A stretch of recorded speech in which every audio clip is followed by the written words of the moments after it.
Muy buen día. Tenemos la lectura de la liturgia de la palabra del día lunes 16 de febrero.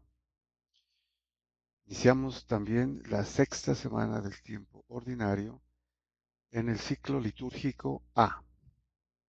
En esta semana precisamente estaremos empezando la cuaresma, el tiempo de cuaresma que prepara al tiempo fuerte de la Semana Santa y se inicia formalmente el día miércoles de ceniza.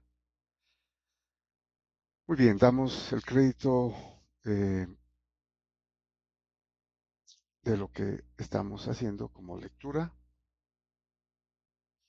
Estamos utilizando el misal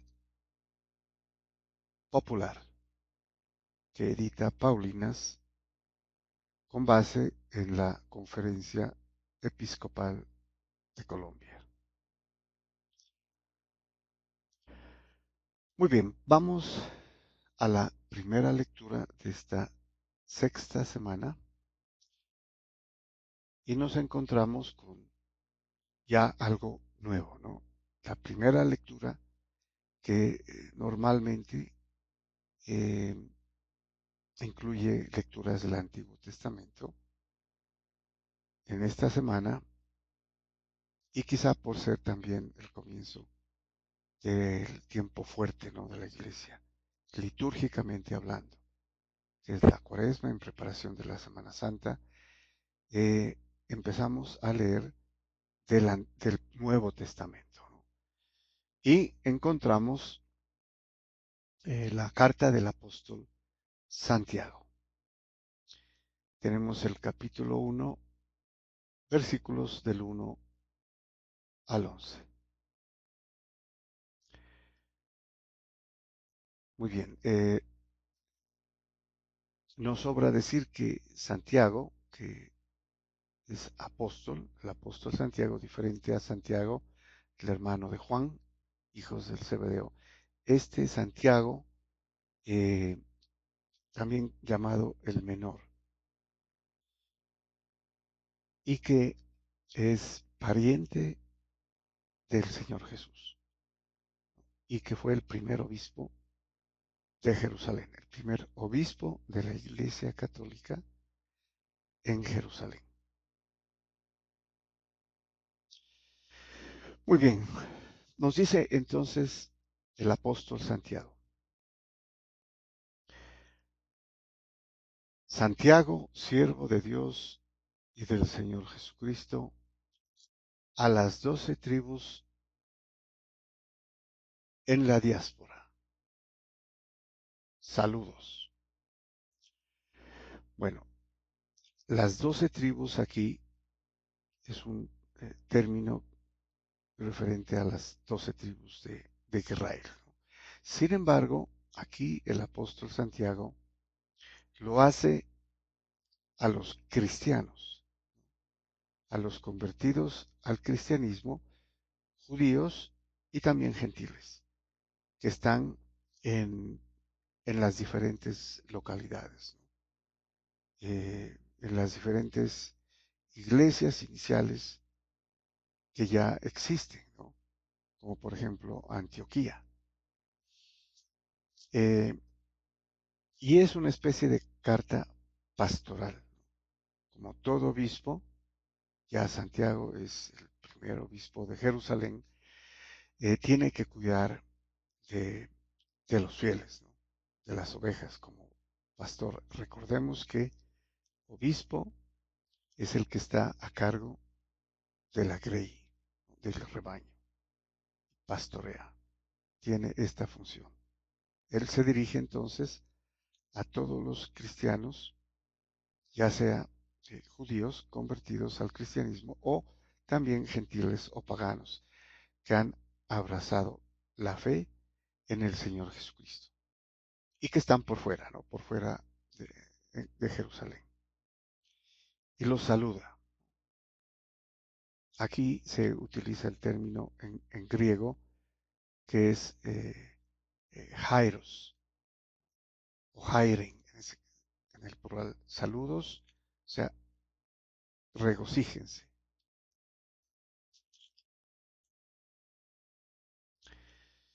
Y continúa, consideren, hermanos míos, un gran gozo cuando se vean rodeados de toda clase de pruebas, sabiendo que la autenticidad de su fe produce paciencia. Bueno, también importante comentar esta parte, ¿no? Eh, Aquí el apóstol Santiago se refiere a la paciencia que prueba la fe, en realidad, ¿no? Cuando eh, llegan las dificultades. Entonces aquí, cuando dice toda clase de pruebas, son los problemas, las persecuciones, las necesidades. Estas pruebas producen paciencia y son precisamente lo que prueba la fe, ¿no? ¿Qué tanta fe tienen? Las pruebas, las dificultades, las persecuciones, los problemas, los obstáculos son los que en realidad prueban la fe y producen la paciencia.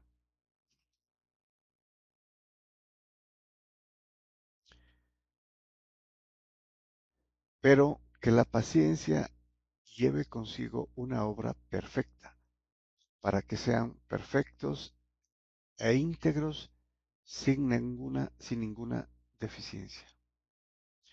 Entonces completa, ¿no? Completa, eh, digamos, o conecta la fe a través de las pruebas que produce paciencia y que desarrolla las obras, ¿no? Entonces, las obras de amor, con paciencia, que prueban la fe de los cristianos, ¿no? En este caso de los primeros cristianos, con el objeto de que sean perfectos, dice, íntegros, no sería el término en el griego, completos, sin ninguna deficiencia. Es muy difícil entender, ¿no? Que sean íntegros, completos, sin ninguna deficiencia. Pero lo hace aquí, tal vez utilizándolo como hipórbole, ¿no? O hipérbole, perdón. Eh, el hecho de la plenitud, sin ninguna deficiencia. Entonces, fe, las pruebas que prueban la fe, las dificultades, que producen paciencia a través de las obras, que es, la fe tiene que ser una fe práctica, vista en obras. Bueno, y continúa el apóstol Santiago. Y si alguno de ustedes carece de sabiduría, pídasela a Dios, que da a todos generosamente y sin reproche alguno, y Él se la concederá. Bueno, lo mejor, lo que pidió Salomón, sabiduría. Y la sabiduría no es sabiduría humana, lo hemos dicho en varias oportunidades. Es la sabiduría divina, la sabiduría de entender la voluntad de Dios. Y si se acepta la voluntad de Dios, se puede ser fuerte ante cualquier prueba para robustecer nuestra fe que produce la paciencia y las obras, ¿no? Las obras de amor.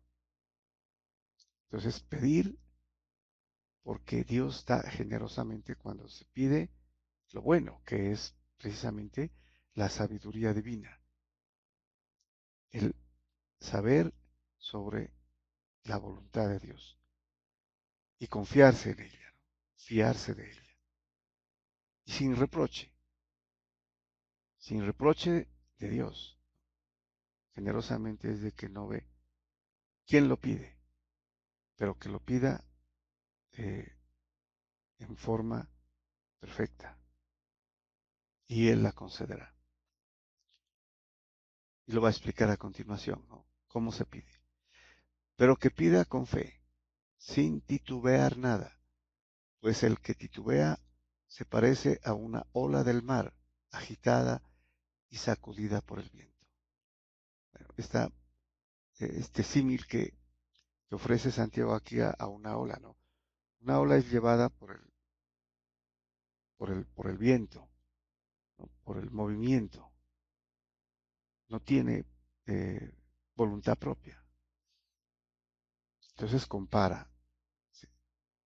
Pedir con fe, no titubear.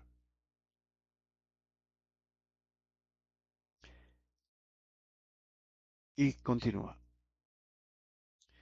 No se crea un individuo así, o sea, como las olas del mar, que va a recibir algo del Señor.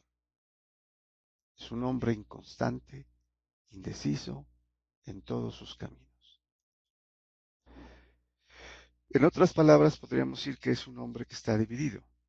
Si no pide con fe, seguro de que Dios le concederá, especialmente si pide la sabiduría, ¿no? La sabiduría de Dios, la sabiduría divina. El saber qué hacer, el saber la providencia divina, ¿no? Y el aferrarse a Él. Entonces, no hacer como el hombre inconstante que duda, ¿no? Que duda cuando pide. O sea, a Dios o a alguien más o a algo más, la parte material. Y continúa. Que el hermano de condición humilde se sienta orgulloso de su alta dignidad y que el rico de su pequeñez, porque pasará como flor de hierba. Bueno, ofrece una dificultad, ¿no?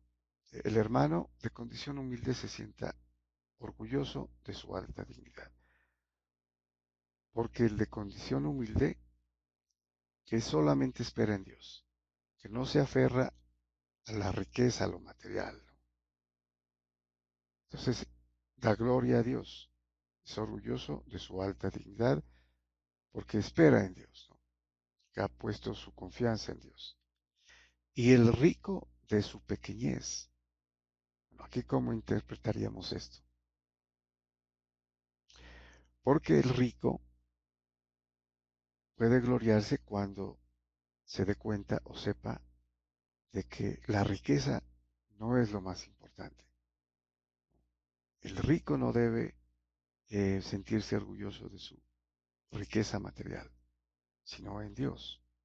¿Por qué? Porque la riqueza material pasará, como dice aquí el apóstol Santiago, como flor de hierba. Y lo explica, ¿no? Pues sale el sol con su ardor y seca la hierba. Se cae la flor y se pierde la belleza de su aspecto.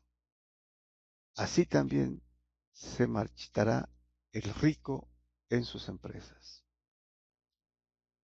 Si eh, pone su confianza en lo material, en la riqueza, en sus bienes, en el poder, y no en Dios.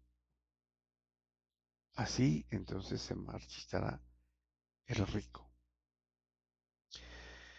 Muy bien, y pasamos al Salmo responsorial. Tenemos el Salmo 118, cuyo responso es: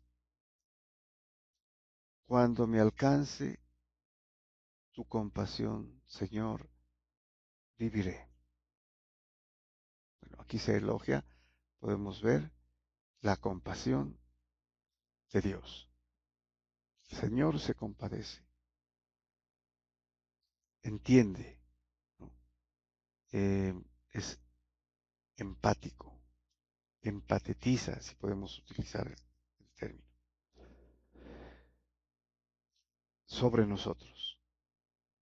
En otros términos, se pone en nuestro lugar, se compadece de nosotros. entonces dice, viviré. Bueno, entonces también es un salmo en el que se elogia, ¿no?, la compasión, la misericordia de Dios, que ha hecho tanto por la humanidad, ¿no? Y desde el Antiguo Testamento. Este salmo es el más extenso del Salterio, que está eh, orientado a la ley, ¿no?, y al ser fiel a los preceptos del Señor. Vamos a ver entonces qué nos dice el salmista, ¿no?, sobre la compasión del Señor. Antes de sufrir, yo andaba extraviado, pero ahora me ajusto a tu promesa.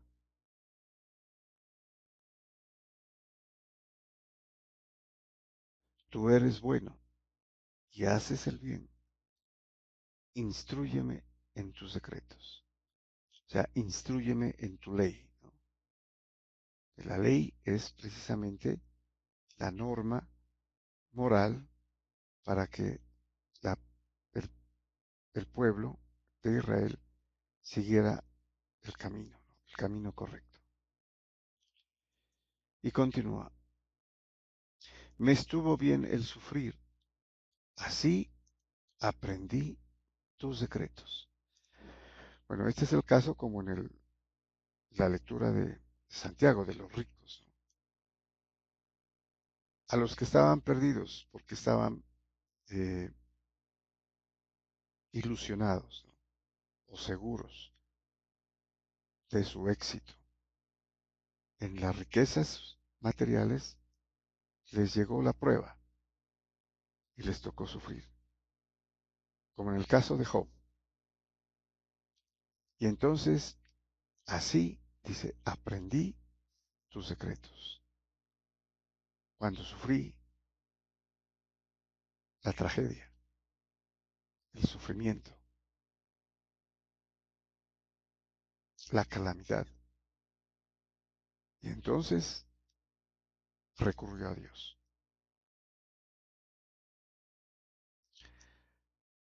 Más estimo yo la ley de tu boca que miles de monedas de oro y plata. Y aquí ya se da cuenta, ¿no?, que en realidad lo material no es lo más importante, sino Dios, la providencia divina. Y continúa, reconozco, Señor, que tus mandamientos son justos, que con razón me hiciste sufrir. Está hablando aquí, ¿no? Puede ser el pobre o el rico, porque el pobre tampoco eh, deja de sufrir. De hecho, sufre más, pero tiene el orgullo, ¿no?, y la dicha de que su esperanza, su confianza está puesta en Dios. Y termina, que tu bondad me consuele, según la promesa hecha a tu siervo.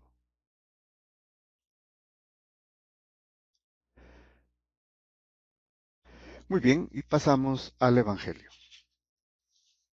Continuamos el desarrollo del Evangelio según San Marcos, capítulo 8, versículos del 11 al 13.